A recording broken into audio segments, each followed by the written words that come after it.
윤석열 대통령에 대한 고발장을 접수하며 2024년 7월 25일 송영길 윤석열 대통령은 어느 나라 대통령인가? 현직 대통령을 고발한다는 것은 쉬운 일이 아닙니다. 대통령을 지지하든 지지하지 않든 간에 나라의 발전과 국민의 안전을 위해 나라를 대표하는 대통령을 가능하면 도와주고자 하는 것이 우리 국민의 기본적인 심성일 것입니다. 저도 마찬가지입니다. 그러나 대통령의 사명과 직무를 망각하고 국가와 국민의 기대를 배신하고 저버리는 행위가 반복되고 있습니다. 161명, 자살하신 두 분을 합해서 161명입니다. 161명의 젊은이가 변고를 나간 이태원 참사가 이번 수해 피해 때도 그대로 재현되고 있습니다. 수많은 사고 위험에 대한 사전 신고와 경보가 무시되었습니다. 사고가 난 이후에도 제대로 책임을 지지 않고 있습니다. 피해자들과 국민의 가슴을 후벼 파는 2차 가해 망언들이 횡행하고 있습니다. 대통령과 그 부인은 제2의 라스푸틴이라고 불리는 요승 같은 자에게 중요한 국정 판단을 의존한 것이 아닌가 하는 의문이 국내는 물론 해외 언론에서도 지적되고 있습니다. 러시아 제국의 멸망을 촉진시켰던 라스푸틴의 악몽이 떠오릅니다. 대한민국의 안보와 국민의 안전을 책임질 대통령이 자기 나라와 국민보다 일본의 총리처럼 행동한다는 비판이 커지고 있습니다. 바이든 대통령과 기시다 총리 앞에서는 한없이 공손하고 웃고 노래도 부르던 대통령이 국민과 공무원들에게는 쌍심지를 켜고 화를 벌컥벌컥 내고 있습니다.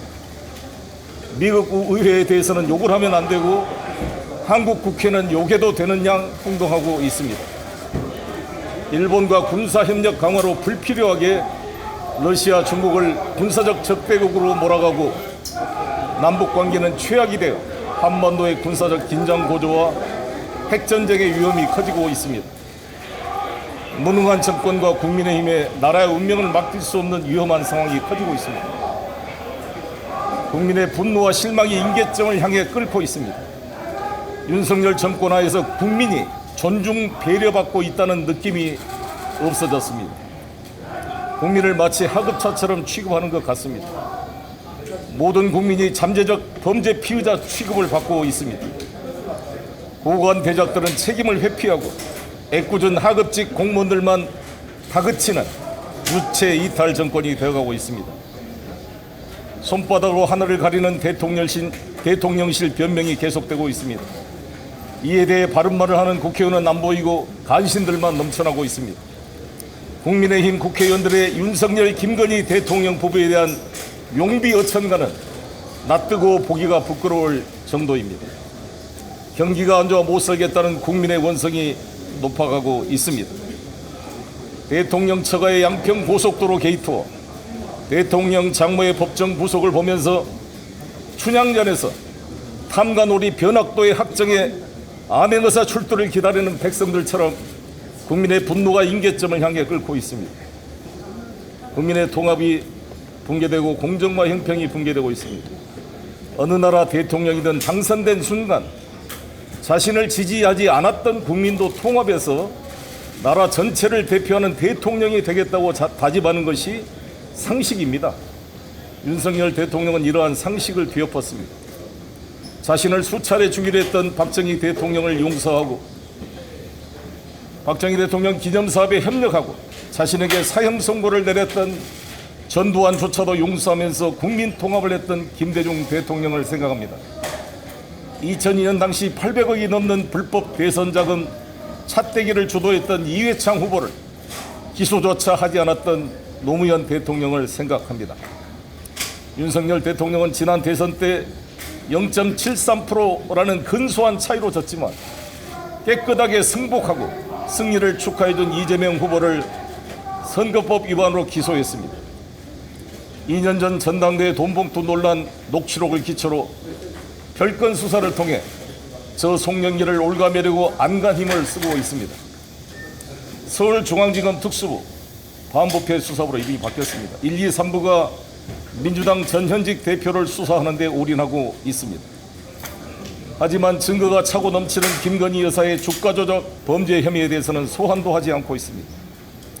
윤석열 대통령은 검찰총장 시절 수십억의 국가 예산을 업무 추진비가 별도 있음에도 불구하고 특활비라는 명목으로 쌈짓돈처럼 영수증도 제대로 없이 사용했습니다.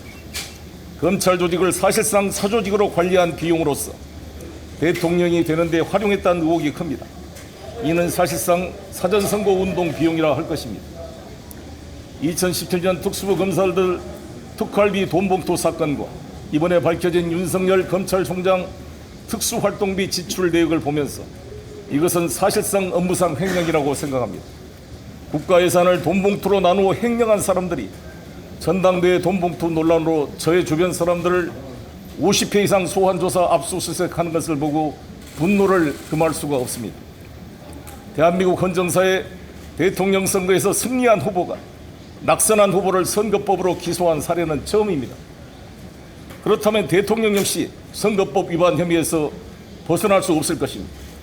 이번 대통령 장모 항소심 법정 구속 유죄 선고를 통해 장모가 남에게 손해를 끼친 적이 없고 오히려 사기를 당했다면서 윤석열 검찰총장 시절 공조직을 이용해 장모 사건 대응 문건을 만들었던 것을 기억하고 있습니다. 국민은 김건희 여사 주가 조작을 옹호하는 수많은 허위사실 유포를 똑똑히 기억하고 있습니다. 살아있는 권력을 수사했던 선배 윤석열 검찰총장을 벤치마킹해야 합니다.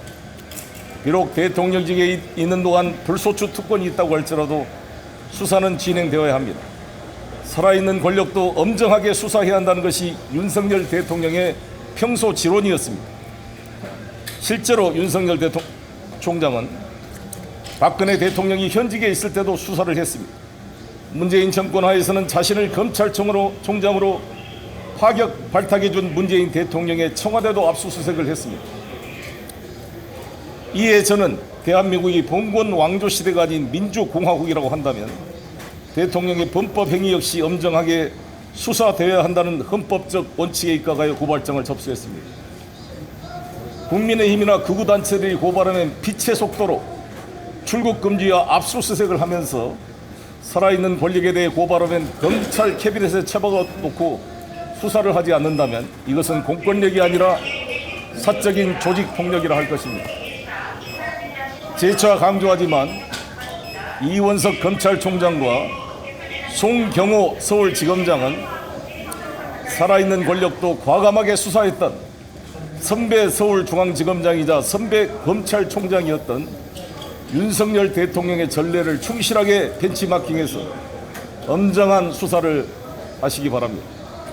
대통령직에 물러나 불소추 특권이 종료되는 순간 기소될 수 있도록 충실한 수사를 하여 헌법적 정의가 실현될 수 있도록 해주시기 바라겠습니다.